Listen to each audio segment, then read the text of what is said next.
দেনমোহর পরিশোধ না করলে স্ত্রীর সঙ্গে থাকা বা ঘর সংসার করা এটি বৈধ কিনা?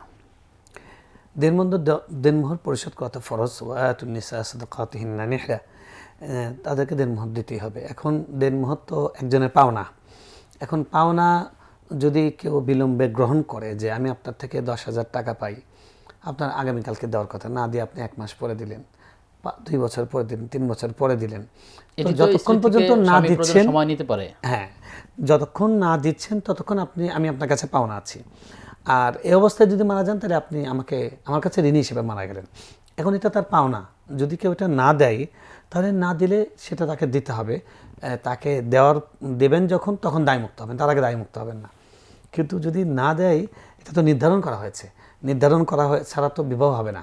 বিবাহের একটা শর্ত, মানে দুই পক্ষের থাকতে হবে, ইজাব কবুল থাকতে হবে, সাক্ষী থাকতে হবে এবং মহারণ নির্ধারণ করতে হবে। মহারণ নির্ধারণ করা ছাড়া বিবাহ নেই। যেহেতু আপনার কাবিননামার মধ্যে ওটা নির্ধারণ করা হয়েছে, ঘোষণা দেওয়া হয়েছে, এত লক্ষ টাকার মোহর নির্ধারণ করে বিবাহ দিচ্ছি, আপনি কি কবুল কিনা? কবুল করছে, তার মানে কিন্তু সে তাকে দেওয়ার একটা প্রতিশ্রুতি দিয়ে দিয়েছে। সুতরাং বিবাহ তখন হয়ে গেছে, তার স্ত্রী হয়ে গেছে। স্ত্রী যদি বলেন যে আমার টাকার আগে পরিশোধ করেন, তাহলে পরিশোধ করার আগ পর্যন্ত তিনি তার কাছে যেতে পারবেন না, দাম্পত্য মিলন করতে পারবেন না। স্ত্রী যদি সেটাকে না বলে, কিছুই না বলে, তার মানে তিনি মেনে নিচ্ছেন, তিনি সায় দিচ্ছেন যে এটা উনি বিলম্ব দেওয়াটা উনি মেনে নিচ্ছেন। উনি পাওনাদার, উনি যদি তার পাওনা আজকে না নিয়ে 2 বছর পরে নেন, তাতে আপনার আমার তো কিছু করার নেই, শরীয়ত সেখানে কোনো বাধা দিবে না। হ্যাঁ, একজন পুরুষের কর্তব্য হলো মহারণা নির্ধারণ করে সেটা পরিশোধ করা, এটা চেষ্টা করা উচিত।